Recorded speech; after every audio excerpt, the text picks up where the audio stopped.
ప్రార్థించుదము. మా మంచి కాపరి, మా ప్రియ పరలోకపు తండ్రి, నీ పరిశుద్ధమైన పాదములకు వందనములు, స్తోత్రములు చెల్లిస్తున్నాం. మండల కాలంలో ఈ రెండవ దినము నీ పరిశుద్ధమైన వాక్యము మేము ధ్యానిస్తుండగా, వాక్యం వినే బిడ్డలందరికీ మీ దీవెనలు దయచేయమని, ధ్యానమంతటిని మీ ఆత్మ ద్వారా నింపి నడిపించి మహిమ పొందుమని యేసు ప్రభు యొక్క శ్రేష్టమైన నామమున ప్రార్థించి వేడుకొనుచున్నాము తండ్రి. ఆమెన్. ప్రియమైన దేవుని బిడ్లారా, ఈ దినం మార్చ్ 6వ తేదీ 2025వ సంవత్సరం భస్మ బుధవారము తెల్లవారి మరునాటి దినం మనం ధ్యానించడానికి ఏర్పాటు చేసుకున్నటువంటి అంశము ద పవర్ ఆఫ్ ఫాస్టింగ్, ఉపవాసము యొక్క శక్తి. బైబిల్ గ్రంథంలో దేవుని కృప కనికరము కొరకు పాత నిబంధన నుండి కూడా దేవుని బిడ్డలు ఉపవాసం ఉండి దేవుని ప్రార్థన చేసినప్పుడు దేవుడు వారి ప్రార్థన విని వారి మీదికి రావలసిన కీడును ఆపివేసిన సంఘటనలు మనము జ్ఞాపకం చేసుకొనుచున్నాం. ప్రాముఖ్యంగా యోనా గ్రంథంలో నినివే పట్టణము 40 దినముల్లో నాశనమైపోతుంది. నినివే పట్టణము చెడు కార్యములను చేసి, దుష్ట కార్యములు చేసి, పాపము చేసి, దేవునికి వ్యతిరేకమైన జీవితము జీవించి ఎంతో పెద్ద ఉగ్రత వారు పొందుకునేటువంటి సమయంలో దేవుడు ప్రవక్తను అక్కడికి పంపించిన విషయం మనకు తెలిసి ఉన్నటువంటి సంగతి. దేవుని ప్రియమైన బిడ్డలారా, రాజు మొదలుకొని పసిబిడ్డ వరకు గోనె పట్ట కట్టుకొని, పశువులు చిన్న బిడ్డలు మొదలుకొని రాజు వరకు, గనుల వరకు బూడిద గోనె పట్ట కట్టుకొని బూడిదలో కూర్చుండి వారు ఉపవాసం ఉండి పశ్చాత్తాపడిన సందర్భంలో దేవుడు వారి మీదికి 40 రోజుల్లో రప్పిస్తానన్న కీడు రాక మానడానికి వారి ఉపవాస ప్రార్థన ఉపయోగపడిందని నేను మీకు జ్ఞాపకం చేస్తున్నాను. మన విశ్వాస జీవితంలో, ఆత్మీయ జీవితంలో ఎదగడానికి ఎంతోమంది భక్తులు, భక్త సింగ్ లాంటి వారు, సాధు సుందర్ సింగ్ లాంటి వారు, John Wesley, the father of Wesleyan Methodism, మన పాస్నేట్ దొరగారు, మిషనరీలందరూ కూడా దేవుని శక్తిని పొందుకోవడానికి, ఆత్మీయ జీవితం బలపరచుకోవడానికి వారు ఉపవాసం ఉండి చేసిన ప్రార్థన నేను మీకు జ్ఞాపకం చేస్తున్నాను. ఉపవాస ప్రార్థనలో దేవుడు తన ప్రత్యేకమైన శక్తిని, బలాన్ని, ఆత్మీయ ఎదుగుదల మనకు అనుగ్రహిస్తాడని, ప్రత్యేకించి దేవుని ఉగ్రత మన మీదికి రాకుండా తప్పించుకోవడానికి, దేవుని కనికరాన్ని పొందడానికి ఉపవాసం ఉపయోగకరంగా ఉంటుందని మనం జ్ఞాపకం చేయబడుతున్నాం. యేసుక్రీస్తు ప్రభు సైతం యోర్దాను నదిలో బాప్తిసం ఇచ్చి యోహాను ద్వారా బాప్తిసం పొందిన తర్వాత ఆయన అపవాది చేత ప్రేరేపించబడి అరణ్యములో 40 దినములు ఉపవాసం ఉండి ఆయన సాతానుతో పోరాడినటువంటి సంఘటన నేను మీకు జ్ఞాపకం చేస్తున్నాను. ఆయన పరిచర్యకు ముందు 40 దినములు యేసుక్రీస్తు ప్రభు ఉపవాసం ఉండి ప్రార్థన చేసిన విషయం మనందరికి విదితమే. ఆయన ఆఖరి కొరినప్పుడు సాతాను, నీవు నిజముగా దేవుని కుమారుడవైతే ఈ రాళ్లను రొట్టెలుగా చేసుకుని తిను అని శోధించినప్పుడు ప్రభు ఇచ్చిన ప్రత్యుత్తరం నేను మీ జ్ఞాపకం చేసుకొనుచున్నాను. మనుష్యుడు రొట్టె వలన మాత్రము కాదు కానీ దేవుని నోట నుండి వచ్చి ప్రతి మాట వలన జీవించునని వ్రాయబడి ఉన్నది. Man does not live by bread alone but by every word that proceeds from the mouth of God.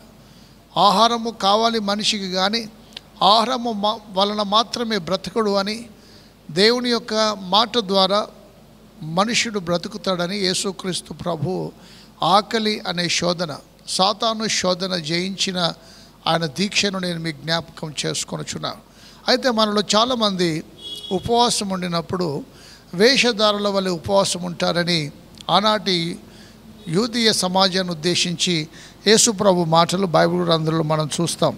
మత్తయి సువార్త 6వ అధ్యాయం 16-17 వచనాల్లో ప్రభు సెలవిచ్చిన విషయం నేను చదవడానికి ఇష్టపడుతూ ఉన్నాను. దేవుని ప్రియమైన బిడ్లారా, మీరు ఉపవాసము చేయుచుండినప్పుడు వేషధారుల వలె దుఃఖముఖులై ఉండకుడి. తాము ఉపవాసము చేయునప్పుడు మనుషులకు కనబడవలనని వారు తమ ముఖములను విచారము చేసుకుందరు. వారు తమ ఫలము పొంది ఉన్నారని నిశ్చయముగా మీతో చెప్పుచున్నాను. ఉపవాసము చేయనప్పుడు మనుషులకు కనబడవలనని కాక రహస్యమందున నీ తండ్రికి కనబడవలనని నీ ఉపవాసము చేయనప్పుడు నీ తల అంటుకొని నీ ముఖమును కడుక్కొనుము. అప్పుడు రహస్యమందు చూచుచున్న నీ తండ్రి నీకు ప్రతిఫలమిచ్చును. దేవుని ప్రియమైన బిడ్డలారా, యేసుక్రీస్తు ప్రభువు చెప్పిన ఈ ప్రాముఖ్యమైన విషయం నేను మీకు జ్ఞాపకం చేసుకొనుచున్నాను. వేషధారుల వలె మనం ఉపవాసం ఉన్నామని అందరూ చూసేలాగా ఉపవాసం ఉండకూడదు. మనం ఉపవాసం ఉండినప్పుడు తలకు నూనె రాసుకొని ముఖమును కడుక్కొని గదిలోనికి వెళ్ళి రహస్యమందు చూచుచున్న తండ్రికి కనబడవలనని మనం ప్రార్థించవలసిన వారమై ఉన్నాం. యెషయా గ్రంథంలో యెషయా ప్రవక్త ద్వారా దేవుడు పలికిన మాటలు నేను మీకు జ్ఞాపకం చేసుకొనుచున్నాను. నీ ఆహారము ఆకలి కొనిన వానికి పెట్టుటయు, నీ రక్త సంబంధులకు ముఖము తప్పించుకొనుకు ఉండుటయు, వస్త్రహీనుడు నీకు కనబడినప్పుడు వానికి వస్త్రములిచ్చుటయు, ఇదే కదా నాకు ఇష్టమైన ఉపవాసము. దుర్మార్గులు కట్టిన కట్లను విప్పుటయు, కాడిమాను మోకులు తీయుటయు. దేవుని ప్రియమైన బిడ్లారా, ప్రతి కాడిని విరగగొట్టుటయు నేను ఏర్పరచుకున్న ఉపవాసము కదా. ఎవరైనా బాధల్లో ఇబ్బందుల్లో ఉన్నారు అని అంటే వారి బాధల నుండి విడుదల వారికి అందించడానికి, సహాయం చేయడానికి, ప్రాముఖ్యంగా ఆకలి కొనిన వానికి ఆహారము పెట్టుట అనేది, వస్త్రహీనుడు కనబడినప్పుడు వానికి వస్త్రములు ఇచ్చుట, ఇది ఉపవాసమని యెషయా ప్రవక్త ద్వారా దేవుడు తెలియజేస్తున్నాడు. అయితే మన ఉపవాసము దేవుడు వినడు అని కూడా జ్ఞాపకం చేస్తున్నాడు. వేషధారుల ఉపవాసము, మీరు కలహపడుచు, వివాదము చేయుచు, అన్యాయముగా గుద్దులాడుచు ఉపవాసముందురు. మీ కంఠధ్వని పరమున వినబడునట్లుగా మీరిప్పుడు ఉపవాసం ఉండరు. అటు ఉపవాసము నాకు అనుకూలమా అని దేవుడు ప్రశ్నిస్తూ ఉన్నాడు. మీరు కలహమాడుచు, గుద్దులాడుచు, ఉపవాసము చేయుచున్న ఉపవాసము అది నేను ఇష్టపడుతున్నానా అని ప్రభువు యెషయా ప్రవక్త ద్వారా మాట్లాడుతున్నాడు. దుర్మార్గులు కట్టిన కట్లు విప్పుట, బాధింపబడిన వారిని విడిపించుట, కాడిమాని మోకులు తీయుట, వస్త్రహీనుడు కనబడినప్పుడు వానికి వస్త్రములిచ్చుట, ఇదిగో దిక్కులేని వారికి, ఆహారము లేని వారికి ఆహారము పంచిపెట్టుట నాకు ఇష్టమైన ఉపవాసము కదా. దేవుని ప్రియమైన బిడ్డలారా, మన ఉపవాసము వేషధారుల వలె కాకుండా మన ఉపవాసము అనేకులకు, బాధింపబడే వారికి, ఆకలి కొనే వారికి ఆశీర్వాదకరంగా, దీవెనకరంగా ఉండాలని ప్రభు జ్ఞాపకం చేసిన విషయం నేను మీకు తెలియజేస్తున్నాను.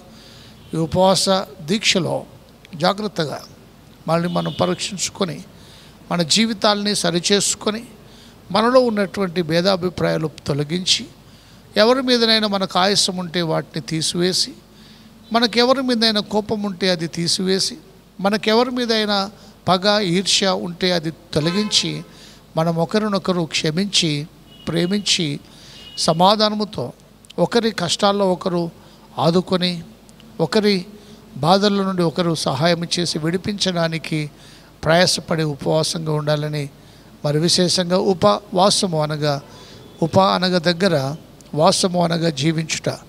యేసుక్రీస్తు ప్రభువుకి, దేవునికి దగ్గరగా జీవించే మనము దేవుని ప్రేమిస్తున్నామంటే తప్పకుండా మన పొరుగువారిని ప్రేమింపబద్ధులమై ఉన్నాం. తన పొరుగువాడిని ద్వేషించి దేవుని ప్రేమించు ప్రతివాడు అబద్ధికుడని వాక్యము సెలవిస్తూ ఉంది. మనము దేవుని ప్రేమించు వారమైతే మన పొరుగు వారిని కూడా ప్రేమింపబద్ధులమై ఉన్నాం. కష్టాల్లో ఉన్న వారికి, ఆకలిగొని ఉన్న వారికి, వస్త్రం లేని వారికి మన వస్త్రములు ఆహారము, మన చేతనైన సహాయం అందించేటువంటి, అందరితో సమాధానము కలిసి జీవించి ఉపవాస దీక్షలో సాగాల్సిందిగా జ్ఞాపకం చేస్తున్నాను. అటు ఉపవాసము దేవునికి ఇష్టమైన ప్రీతికరమైన ఉపవాసము చేస్తూ మన విశ్వాసయాత్రలో సాగాల్సింది కోరుతున్నాను. అట్టి కృప త్రియేక దేవుడు దయచేయను గాక. ఆమెన్. ప్రార్థించుదాము.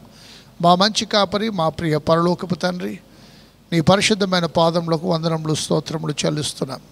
మేము ఉపవాసం ఉన్నప్పుడు కలహపడుచు, వివాదముతో గుద్దులాడుచు చేసే ఉపవాసం అది నీకు ఇష్టమైనది కాదు అని యెషయా ప్రవక్త ద్వారా నీవు సెలవిచ్చి ఉన్నావు. మీరే స్వయంగా జ్ఞాపకం చేసిన విషయాలు జ్ఞాపకం చేస్తున్నాను. మనుషులకు కనబడవలనని వేషధారుల వలె ఉపవాసం ఉండకుండా రహస్యమందు చుచ్చుచున్న నీకే మేము మా ఉపవాస దీక్ష తెలియలాగున ప్రార్థనపూర్వకంగా ఉపవాస దీక్షలో నీకు దగ్గరగా జీవించే కృప దయచేయమని యేసు ప్రభు యొక్క శ్రేష్టమైన నామమున ప్రార్థించి వేడుచున్నాము తండ్రి. ఆమెన్.